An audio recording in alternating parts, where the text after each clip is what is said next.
Rampur. I hope my voice is Audible, screen is visible. और जल्दी जल्दी ज्वाइन कर ले सेशन को सभी। आज अपन बात करने वाले हैं करंट अफेयर की, जैसे कि आपको रोज ये सेशन देखने के लिए मिलता है। और इस सेशन में अपन बात करेंगे again the most important topics. और जो बैकग्राउंड की अगर मैं थोड़ी सी बात करूं तो आपको देखने के लिए मिलेगा कि क्या क्या टॉपिक्स अपन कर चुके हैं। ठीक है, तो उसके बारे में डिस्कस करें तो यहाँ पे G20 कंट्रीज के बारे में मैंने आपको बहुत सारा डिटेल में एनालिसिस बताया, फॉलिंग रिजर्व्स के बारे में चर्चा की। अभी लास्ट डेज आपको यही सब देखने के लिए मिला। ठीक है, बैंकिंग के ऊपर बहुत सारे क्वेश्चंस देखने के लिए मिल रहे हैं। तो ये सारे जो डिटेल में एनालिटिकल अप्रोचेस आपको देखने के लिए मिलते हैं ना, तो इन्हीं से रिलेटेड। और आपको जो लास्ट आपको देखने के लिए मिला वो था मैन्युफैक्चरिंग हब, किस तरीके से इंडियन इकोनॉमी को ग्लोबल इकोनॉमी ट्रीट कर रही है। ठीक है, तो ये सारे टॉपिक्स जो बैकग्राउंड का थोड़ा सा बात कर लेते हैं, फिर उसके बाद में नए टॉपिक्स को स्टार्ट करेंगे। लास्ट क्लासेस में आपने क्या क्या चीजें पढ़ी, ठीक है, उसके बारे में आपको देखने के लिए मिलेगा। जैसे फर्स्ट टॉपिक अगर मैं बताऊं तो फॉलिंग रिजर्व, ये वाला जो मेरा आर्टिकल देखने के लिए मिला था, ये जो आर्टिकल था इसको मैंने बहुत ही डिटेल एनालिटिकल अप्रोच देकर समझाया है। ठीक है, और दूसरी चीज अगर सेकंड में बात करूं तो यहाँ पे फॉलिंग रिजर्व्स किसके थ्रू समझाया था, डेप्रिसिएशन वगैरह के थ्रू समझाया था। G20 की बात की जाए, ठीक है, G20 के बारे में डिस्कशन किया था।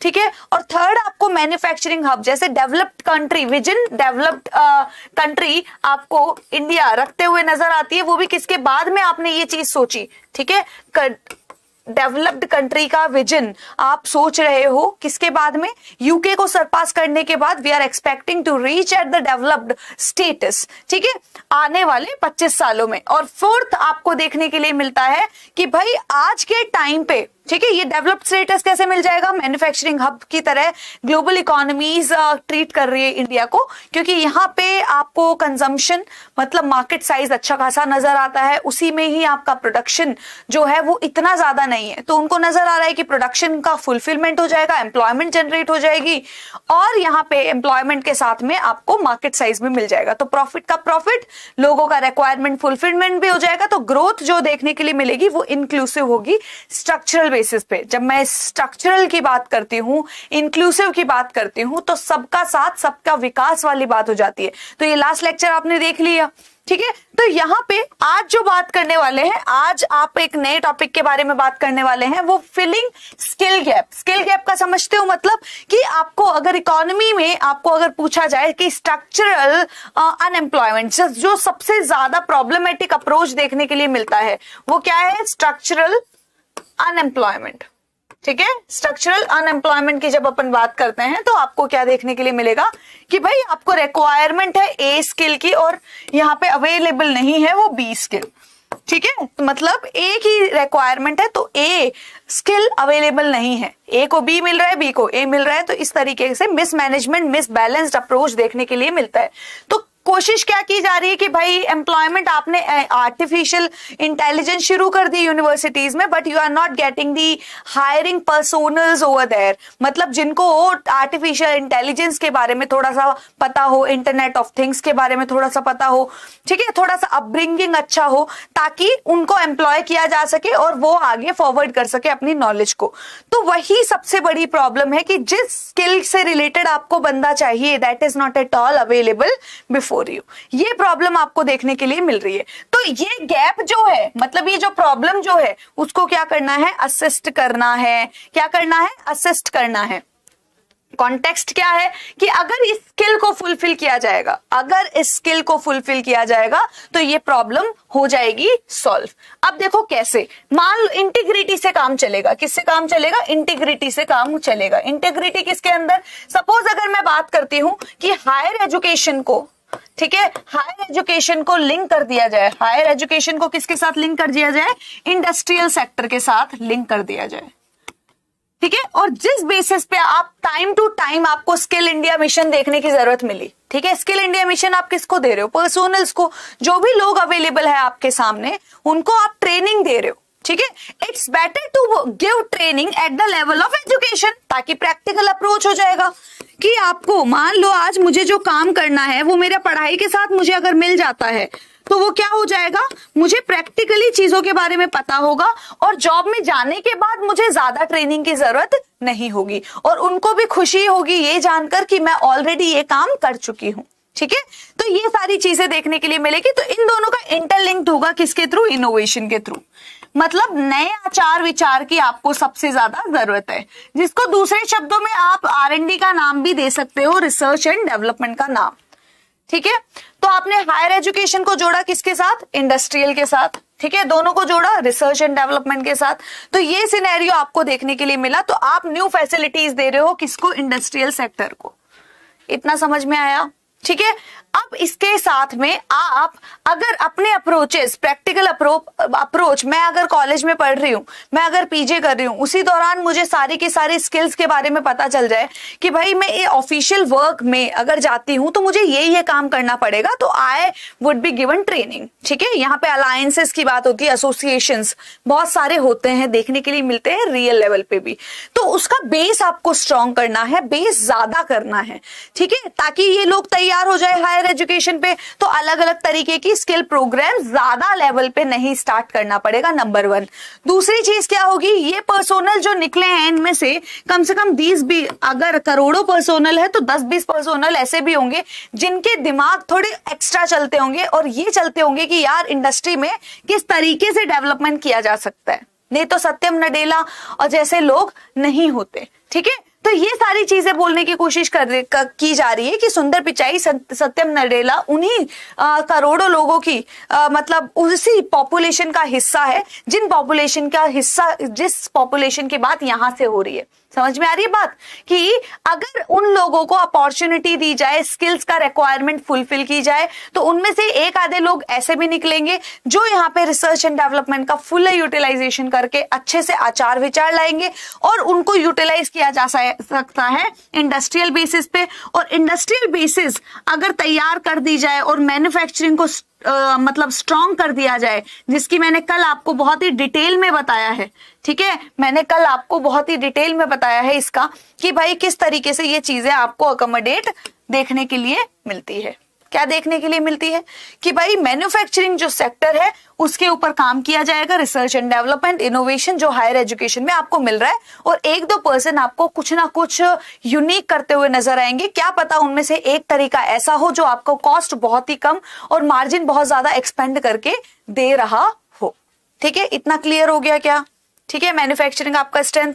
अब आप बोलोगे मैन्युफैक्चरिंग का क्या फायदा है, तो वो आपको वीडियो में दिख ही गया होगा। ठीक है, जो मैंने लास्ट बात की थी मैन्युफैक्चरिंग से रिलेटेड, क्या बात की थी कि भाई यहाँ पे ये जो मैन्युफैक्चरिंग सेक्टर है ये एक्सपेंड होता जा रहा है और ये बर्डन कम कर रहा है एग्रीकल्चर का, जहां पे प्रोडक्टिविटी कम है। क्यों प्रोडक्टिविटी कम है, क्योंकि ज्यादा से ज्यादा जनता वहां पे इन्वॉल्व हो रही है, तो वहां से जनता कम करके इस सेक्टर में लाया जाएगा ताकि ज्यादा से ज्यादा प्रोडक्टिविटी इनहैंस और डिस्ट्रीब्यूशन सिस्टम अच्छा हो जाए। ठीक है, तो ये सारी चीजें बोली जा रही है। क्लियर। अब देखो यहाँ पे फिलिंग द गैप, ये फिलिंग द गैप कर दिया कि स्किल प्रोवाइड मिशन के through robbed in foreign universities. ठीक है, किस तरीके से होगा कि भाई नेशनल स्किल डेवलपमेंट कॉर्पोरेशन की बात करेंगे अंडर द स्किल मिशन। ठीक है, स्किल मिशन जो मैं यहाँ पे बेस इंक्रीज करने की बात कर रही हूँ, तो इन फॉरेन यूनिवर्सिटी बात की जा रही है ताकि एम्प्लॉयबिलिटी स्किल्स मतलब रोजगार के साधन इनके पास ज्यादा हो जाए। तो यहाँ पे अपन किसकी बात कर रहे हैं, स्किल की बात कर रहे हैं। ठीक है, ठीक है, स्किल गैप की बात कर रहे हैं टू बी फुलफिल्ड। ठीक है, स्किल गैप की वजह से ही आपको कहीं ना कहीं अनएम्प्लॉयमेंट एक रीजन बनता हुआ नजर आ रहा है। क्लियर। अब देखो gap are greatest barrier to employability. ठीक है, यहाँ पे मैंने बताया आपको ये कहीं ना कहीं एक प्रॉब्लमेटिक मुद्दा बनता आ रहा है। क्या बनता आ रहा है कि भाई एम्प्लॉयबिलिटी का रीजन, और आपका जो ये रीजन है India skill report 2022, 46% of the youth are employable. ठीक है, वो एम्प्लॉयबल थे और majority lack awareness about their role and requirement. समझ में आ रही है बात, कि मान लो मैं किसी काम के लिए चली जाती हूँ, ठीक है, और मेरे को जॉब लेनी है, but I am not at all aware about the role और रेस्पॉन्सिबिलिटी कि what kind of work I have to do.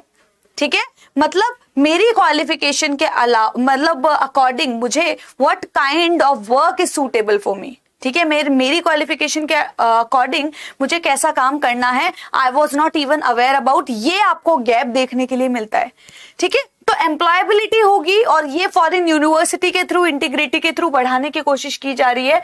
ठीक है, और यहाँ पे अवेयरनेस नहीं है कि यहाँ पे किस तरीके की रिक्वायरमेंट है, जॉब्स वालों को ये नहीं है रिक्वायरमेंट किस कौन से बंदे की है, कौन सी डिग्री चाहिए, और लोगों को ये अवेयरनेस नहीं है कि मेरे पास ये डिग्री है तो मुझे क्या रोल, मतलब दोनों साइड से प्रॉब्लम है।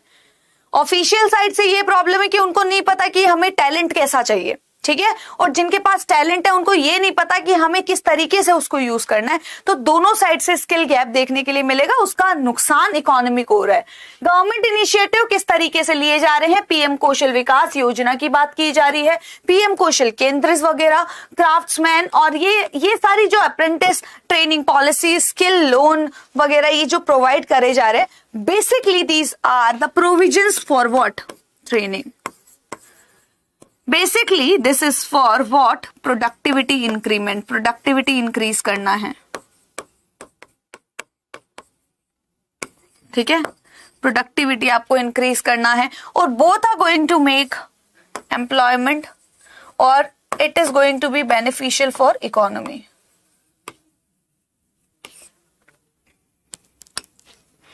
ठीक है, अब लीड्स की बात करते हैं। ठीक है, यहां पे आपको क्या बोला जा रहा है, this is regarding the logistic. ठीक है, लॉजिस्टिक की बात की जा रही है, logistic is across different states. ठीक है, तो यहां पे ये सर्वे रिपोर्ट्स की बात की जा रही है। अब देखो, लॉजिस्टिक की जब बात करते हो तो आपके दिमाग में दो चीजें आनी चाहिए, दो चीजें, गति शक्ति, ठीक है, गति शक्ति, और आपका नेशनल पाइपलाइन। ठीक है, नेशनल पाइपलाइन की बात करते हो। ठीक है, क्लियर।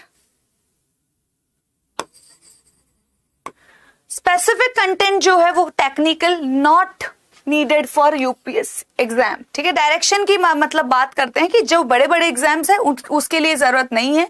और कॉन्टेक्स्ट की जब अपन बात करते हैं, लॉजिस्टिक इंफ्रास्ट्रक्चर की बात करेंगे, services, human resources across India, ministry, आपको पता होना चाहिए लॉजिस्टिक से रिलेटेड कोई फील्ड है, ठीक है, आपको पता होना चाहिए कि लॉजिस्टिक इंफ्रास्ट्रक्चर वगैरह से रिलेटेड फील्ड है, तो आपकी कौन सी मिनिस्ट्री काम आ रही है, ministry of commerce and industry release करती है जो ये सर्वे। आपको अगर पूछ लिया जाए कि जिस लीड सर्वे रिपोर्ट की बात की जा रही है वो कौन सी मिनिस्ट्री रिलीज करती है, तो you should be aware about the fact कि it is under the ministry of commerce and industry. ठीक है, तो ये चीजें आपको पता होनी चाहिए। अब दूसरी चीज अगर अपन बात करें, लॉजिस्टिक एक मैनेजमेंट है, फ्लो ऑफ थिंग्स है between the point of origin and the consumption to meet the requirement. मतलब आप इसको सपोर्टिंग हैंड की तरह तरीका ले सकते हैं। जैसे एग्रीकल्चर सेक्टर को चलाना है तो would it be possible to work without electricity, would it be possible to work without irrigation, would it be possible to work without water requirement fulfilment, जो भी आपको डैम वैम की जरूरत होती है।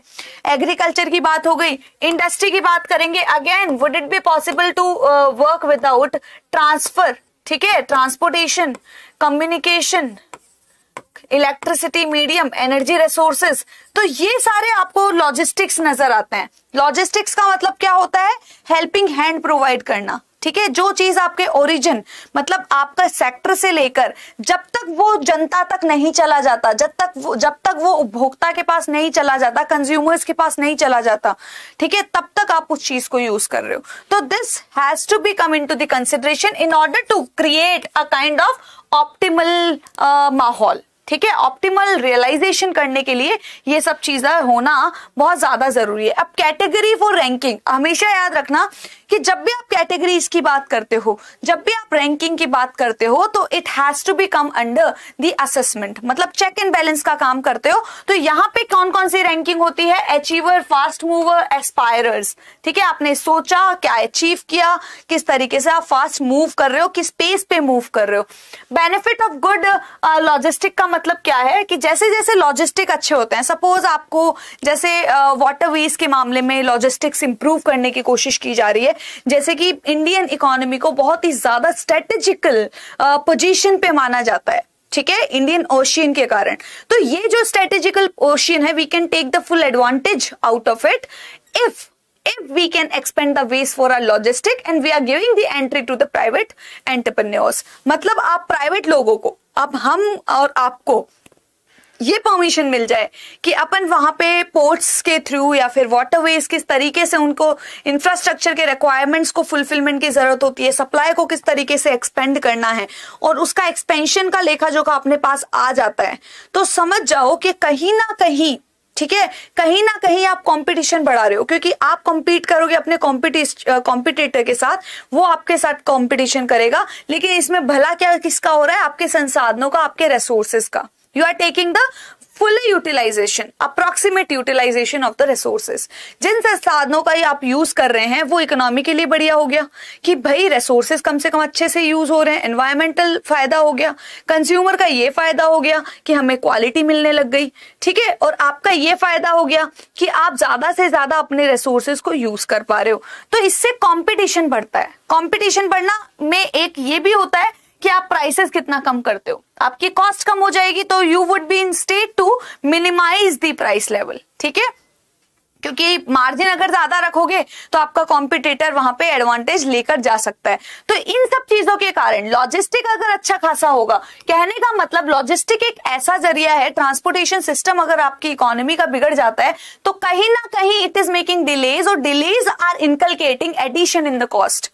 मतलब लागत में आपकी ट्रांसपोर्टेशन लेट हो रही है, जितनी ज्यादा चीजें लेट होती है तो उतना ही ज्यादा कॉस्ट कंटिन्यूअसली रैप अप होता जाता है। कॉस्ट रैप अप होने का मतलब समझ रहे हो, ठीक है, कॉस्ट रैप अप होने का मतलब होता है कि ज्यादा से ज्यादा बढ़ते जाना कॉस्ट, क्योंकि चीजें डिले होती जा रही है। और डिले किसकी वजह से हुई? क्योंकि आपका ट्रांसपोर्टेशन व्हीकल ही खराब हो गया, एनर्जी रिसोर्सेज आप अच्छे से नहीं दे रहे, उसमें कोई ना कोई कमी देखने के लिए मिल रही है। तो ये चीजें ऑटोमेटिकली आपकी कॉस्ट में ऐड हो रहा है। कॉस्ट में ज्यादा होने का मतलब क्या होता है? प्राइसेस आपका इंक्रीज हो रहा है, ठीक है। तो प्राइसेस इंक्रीज होने का मतलब आप कॉम्पिटिशन से बाहर हो भाई, आप कॉम्पिटिशन से बाहर हो। इसका मैं एग्जाम्पल देकर समझाऊंगी RCEP के थ्रू, ठीक है, एक रीजनल कॉम्प्रिहेंसिव इकोनॉमिक पार्टनरशिप की बात करते हुए नजर आएंगे आगे, ठीक है, इस टॉपिक के बाद में। Recommendation draft, state specific logistic policies की बात की जा रही है। नेशनल यहाँ पे logistic policy 2022, develop the grievances redressal system. देखो हमेशा याद रखना, आप अगर किसी चीज को स्टार्ट कर रहे हो, उसकी एक्सेस बढ़ाने के लिए you have to make it simpler, easy, ठीक है, इजी टू यूज करना पड़ेगा ताकि ज्यादा से ज्यादा लोग मिलके यहाँ पे एक्सेस कर पाए, पहली बात। दूसरी चीज ये होती है कि उसके बाद में आपको ये चेक करना पड़ेगा कि is it secure. If this is so, you have to provide a redressal mechanism so that if there would be a kind of issue, then there should be a body to redress that mechanism, ठीक है। तो यहाँ पे जो भी mechanism है issue का, वो सॉल्व करने के लिए आपके पास कोई ना कोई रिसोर्सेस होना चाहिए। तो यहाँ पे आपने पोर्टल की बात की है, तो ई-लॉग्स का पोर्टल वो डेडिकेटेड करते हैं लैंड बैंक को, ठीक है, मतलब पोर्टल्स के थ्रू। तो things has to be transparent and accountable. Transparency वो होती है जब मैं कोई लेक्चर आपको दे रही हूँ वो सबके लिए सिमिलर है, सिमिलर ही है। यहाँ पे आप कितने भी जने कहीं से भी देखो तो मेरी आवाज, मेरी टोन, मेरी लैंग्वेज सेम ही रहेगी। तो वो चीजें आपको देखने के लिए मिलती है, उसको ट्रांसपेरेंसी बोलते हैं। और अकाउंटेबिलिटी का मतलब आपने कुछ फीडबैक दिया, उसके according we are giving the solution, ठीक है। तो अगर आपको सोल्यूशन मिल रहा है तो मतलब अकाउंटेबिलिटी, आपको पता है कि किसको एड्रेस करना है और फिर सुनवाई होगी, ठीक है। तो ये सारी रिकमेंडेशंस की बात की। पीएम गति शक्ति नेशनल मास्टर प्लान की बात करते हैं, has the potential to save more than 10 lakh crore, ठीक है, मोर देन 10 लाख करोड़ की बात की जा रही है। पीएम गति शक्ति नेशनल मास्टर प्लान, यहाँ पे मोर देन 10 लाख करोड़ की बात की जा रही है, ठीक है, मतलब 100 बिलियन की बात की जा रही है, ठीक है। अब देखो यहाँ पे बोला जा रहा है कि per year by enhancing the logistic efficiency. क्यों बोली जा रही है? क्योंकि आपको ये देखने के लिए मिलेगा कि इफिशियंसी इंक्रीज होने का मतलब, ठीक है, इफिशियंसी इंक्रीज होने का मतलब क्या होता है कि भाई आपकी कंपटीशन बढ़ गई, ठीक है, कंपटीशन बढ़ गई, कॉस्ट कम हो गया, मार्जिन ठीक ठाक निकल रही है, तो ये सारी चीजें आपको देखने के लिए मिलेगा, क्योंकि लॉजिस्टिक बढ़ाना बहुत ज्यादा जरूरी है। देखो अगर लॉजिस्टिक बढ़ा, ठीक है, लॉजिस्टिक का मतलब दूसरा एक helping hand in every segment, ठीक है, helping hand in every segment, ठीक है। अब ये जो हेल्पिंग हैंड है सारे के सारे सेगमेंट में, इससे आपको क्या देखने के लिए मिलता है कि ये इफिशिएंसी डेवलप करने वाला है। और इफिशिएंसी के दो मतलब अपन बोल सकते हैं, ठीक है, कॉस्ट की बात करना जो कम से कम, मार्जिन आपको क्या करना है, ज्यादा से ज्यादा, ठीक है, मार्जिन क्या करना है, ज्यादा से ज्यादा। तो ये क्या हो गया, इफिशिएंसी की बात करना, ठीक है। अब तीसरी चीज करते हैं, ठीक है, तीसरी चीज कंपटीशन। ये दोनों चीजें अच्छी हो जाएगी तो कंपटीशन के थ्रू आप कहीं भी एंट्री ले सकते हो। और यहां पे एक्सेसिबिलिटी क्या हो जाएगी, increase, accessibility increase, access increase हो जाएगा, ज्यादा से ज्यादा लोग इंक्लूड होंगे तो इंक्लूसिव, ठीक है, इंक्लूसिव होगा, ठीक है। ये चीजें आपको देखने के लिए मिलेगी। इंक्लूसिव के साथ आपकी इकोनॉमिक ग्रोथ बढ़ेगी, इकोनॉमिक ग्रोथ बढ़ती हुई नजर आएगी। क्या नजर आएगी, इकोनॉमिक ग्रोथ बढ़ती हुई नजर आएगी। ये तो आपका लॉजिस्टिक का क्राइटेरिया था, ठीक है, ये तो आपका लॉजिस्टिक का क्राइटेरिया था। आगे मैं बताती हूँ ये किस तरीके से यूज कर सकता है। कंडीशन बता रही हूं कि कोई भी आप ग्रुप की बात कर लो, ग्रुप मतलब रीजनल, आरसीईपी का नाम सुना होगा, रीजनल कॉम्प्रिहेंसिव, ठीक है, comprehensive economic partnership,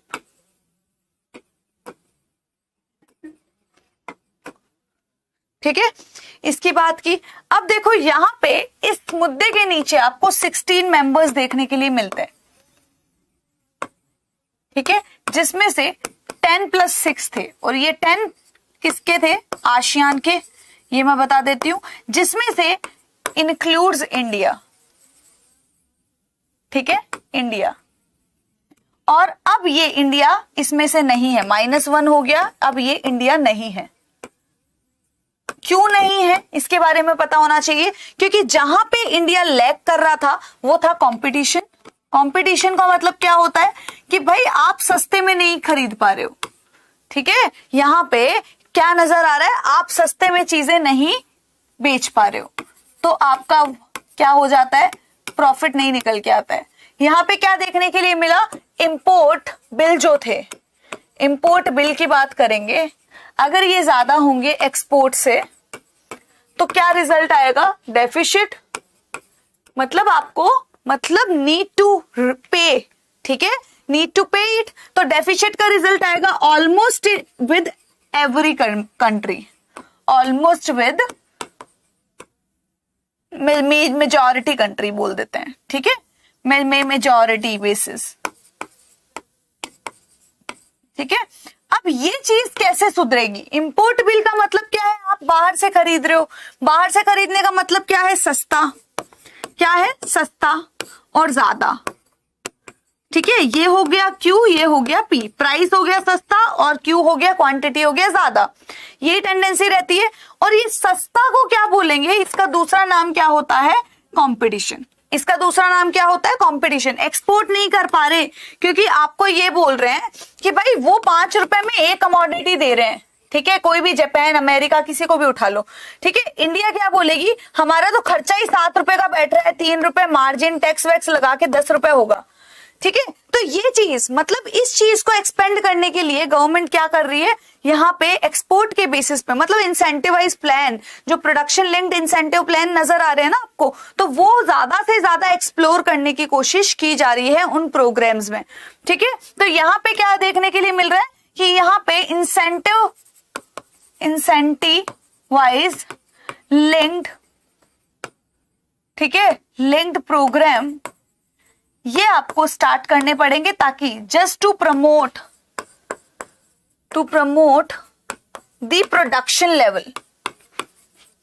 production increase होगा तो ऑटोमेटिकली आप एक्सपोर्ट करना चाहोगे। प्रोडक्शन अगर अच्छा खासा होगा, मतलब प्रमोट करोगे आप मतलब प्रोडक्शन को, तो automatically you would be in condition for to export more. ठीक है, इतना क्लियर हो गया ये सारा का सारा। तो ये कंपटीशन की वजह से एक एग्जांपल मैंने इसलिए दिया है कि कंपटीशन किस तरीके से सुधर सकता है, और उसी के लिए मैंने आपको बताया है लॉजिस्टिक के बारे में कि हेल्पिंग हैंड सारे के सारे सेक्टर, चाहे एग्रीकल्चर ले लो, इंडस्ट्री ले लो, ट्रांसपोर्टेशन, कम्युनिकेशन जैसी चीजें आपको हर एक सेगमेंट में चाहिए ही चाहिए।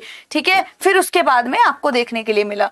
अब देखो मैंने आपको क्या समझाया है इसके बारे में जानेंगे, लेकिन उससे पहले मैं आपको एक ऑफर के बारे में बता देती हूँ कि क्या क्या ऑफर्स आपको देखने के लिए मिलेगा। दिवाली धमाका ऑफर आपको देखने के लिए मिल रहा है, वैलिड है 27 अक्टूबर तक। ठीक है, तो आपको बिल्कुल नहीं भूलना है इस 75% का डिस्काउंट लेना, उसी के लिए आपको यूज करना पड़ेगा दिवाली 75। ठीक है, सभी इसी बेनिफिट का लाभ लेने के लिए आपको क्या करना पड़ेगा, एग्जामपुर को डाउनलोड करना पड़ेगा, और एग्जामपुर को डाउनलोड करने के लिए आपको स्टेप 6 में और ज्यादा, एग्जामपुर को डाउनलोड करने के बाद आपको रजिस्ट्रेशन के लिए पूछा जाएगा। इन्हीं इंफॉर्मेशन से आपको क्या पता चलता है कि भाई किस तरीके की query has to be solve, हमारी टीम आपको असिस्ट करते हुए नजर आएगी। और अगर आप डाउनलोड करते हो एग्जामपुर ऐप को, तो ऐसा नहीं है कि डाउनलोड करते ही आपको सारे के सारे सेगमेंट में आपको पेमेंट करना पड़े, ऐसी बात नहीं है। आपको नोटिफिकेशन जैसी चीजें बहुत सारी पीडीएफ्स अवेलेबल होती है, क्विज और प्रैक्टिस वगैरह, पीवाईक्यूज वगैरह, तो ऑल इंडिया स्कॉलरशिप टेस्ट, ये सारी चीजें आपको देखने के लिए मिलती है, दैट इज फॉर फ्री। अब देखो यहाँ पे स्कॉलरशिप टेस्ट भी इसलिए दिया जा रहा है ताकि in case if you want to go for the paid batches that is for free, तो वो चीजें आपको मिल सके। ठीक है, तो डिस्क्रिप्शन बॉक्स में आपको एग्जामपुर ऐप को डाउनलोड करना है तो डिस्क्रिप्शन बॉक्स में गिवन है। और मैं बता देती हूँ, अगर इससे आपको तसल्ली मिल जाए, मतलब if you are finding it suitable for you people, you can purchase the batches, और 75% आपको ऑलरेडी दिवाली धमाका आपको देखने के लिए मिल रहा है, 75% डिस्काउंट वहां पे।